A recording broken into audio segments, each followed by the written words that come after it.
giving a little warm welcome to Jalen Durham. But let's hear from Duncan Robinson at 5 triples, 19 points here tonight.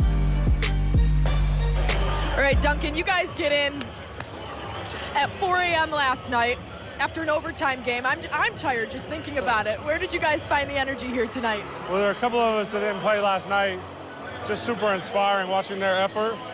And the last thing I wanted to do was come in tonight and not bring a lot of energy. Didn't want to let those guys down. So, you know, that's a tough win. Second night of back-to-back, obviously getting in when we did. So I'm proud of this group for sure.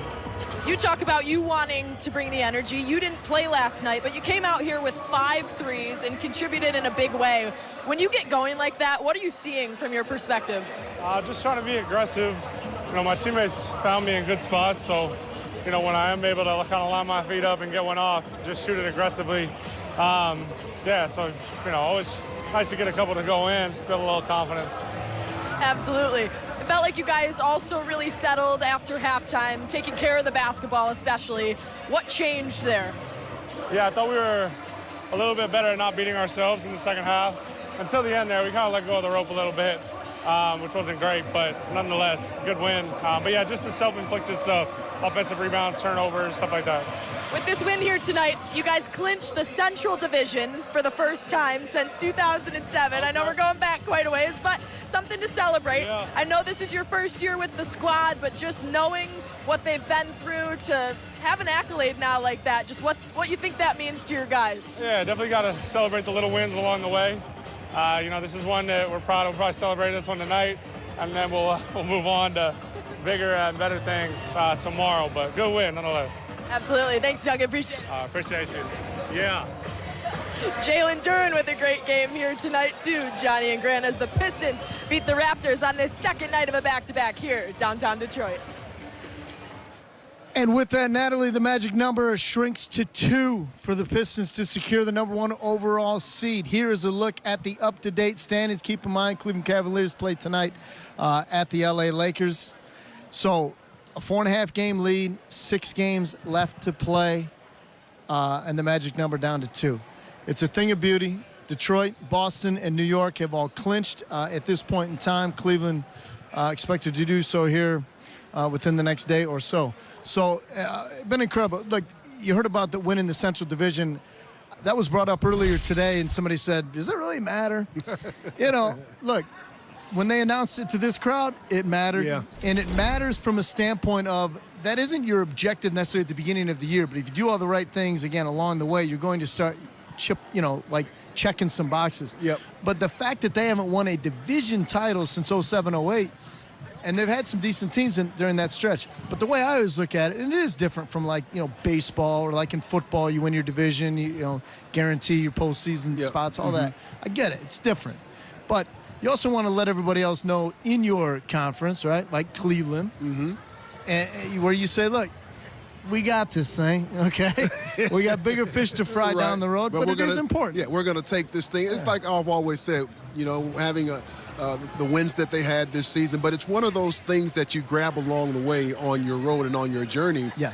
That means something. If you're going to play for something, you'd like to win it. You'd like to be first. And right now, winning the Central Division, that means that the Pistons are first. So again, anytime you can win something, whatever it is, I think that's a feather in your cap.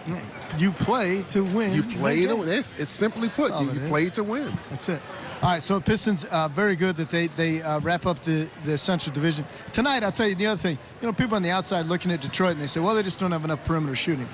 Well, and again, tonight's one example, but they shot nearly 60% clip in our Buick GMC Pro Vision. Let's look at some of the three-point shooting. They don't fall in love with it. They don't force three-point shots. 23 attempts here tonight. They make 13 of them. That's a number you can, a digestible number. But they've got some shooters on this team. Yeah, and they only made 5 more after the halftime break. They were 8 of 13 at the break. But here's the thing. That's the easiest three, so the experts tell us. Right. But you can see, obviously, the distribution. The guys, Kevin Huerter coming off screens. Duncan Robinson, who had 5 of them tonight, up there on the wings. Just a good shooting night for this Pistons team, and a game Toronto team that came in here and showed some fight for sure, but then the Pistons were just able to bury them and then win this one going away. Their three-point shooters really stepped up, the Pistons did. And again, you saw the shot chart there. Anytime you find a hot hand from your three-point shooters, you've got to find a way to keep getting them the basketball. Yeah. So kudos to the team. Coach Bickerstaff for continuing to run those sets that will reveal those three-point opportunities. You know, early in this game, obviously the Pistons, you know, they struggled turning the basketball over. I mean, it was like, but that's what Toronto does. Toronto does, you know, I'm not going to say as well as Detroit, but that is a big reason why they've been able to win so well. Obviously, you talk about their interior game, but they're so disruptive in the passing lanes and everything. But the Pistons were able to share the basketball and then make it a little bit crisper passes, I think, as the game wore on. You know, they didn't have as many turnovers in the third quarter, which is when they ceded control, or when they assumed control of the game. 33 assists tonight, but their ball movement and our Xfinity highlights, that was the thing of beauty. If they're going to double team, as I said, we're going to have three-point shot opportunities. We're going to have basket cuts. All of those things avail themselves if you get Jalen during the basketball early, and certainly that's what happened. I don't know if that's what the game plan was from Coach Bickerstaff, but certainly that's what it appeared to happen. Remember, we talked about that meeting against Toronto in mid-March when they out-rebounded the Pistons and out-pointed them in the paint. And we heard Dwayne Casey talking before the game. He said, you know, watch Jalen Duren tonight. He ain't going to let that happen. Yes. You know, Pirtle had, 18 rebounds in that first matchup. Pirtle played a nice game, but he didn't come close to that tonight. But Jalen Duren took it on a personal mission to own the paint, and own it he did. Let's send it inside. We'll hear from head coach J.B. Bickerstaff following the win.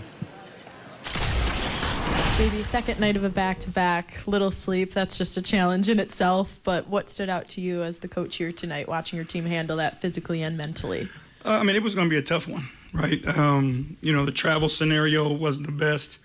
You know, by the time I got home, it was 4:45 this morning.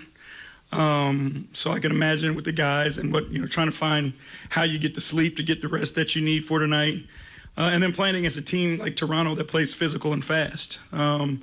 But it speaks to, again, the resolve of this group and their willingness to do whatever it takes, the mental toughness they have to fight through fatigue and all those things, to go out and get a good win against a good team. You guys were really able to cut down on your turnovers after halftime. What did you like about just the way the group was handling the basketball? Yeah, we were tripping early. That's what it was. You know, we just allowed their physicality to get the best of us. You know, our spacing got bad. But in the second half, we were able to figure it out, you know, and they're a team that turns people over. But 21 turnovers is too many. We were lucky and fortunate to survive that. JD's been on a tear all season, but especially since All-Star. Just his overall efficiency, typically guys who are as efficient as he is at center are mostly feasting on dunks and lobs, but for him, it's a lot more than that. Just what are you seeing that's enabled him to get the better of some of the front courts and be as efficient as he's been? I mean, just the confidence, you know, in the development of his game. And, you know, he's talented, man. He can handle and face guys up. He's a different type of big than you see most nights.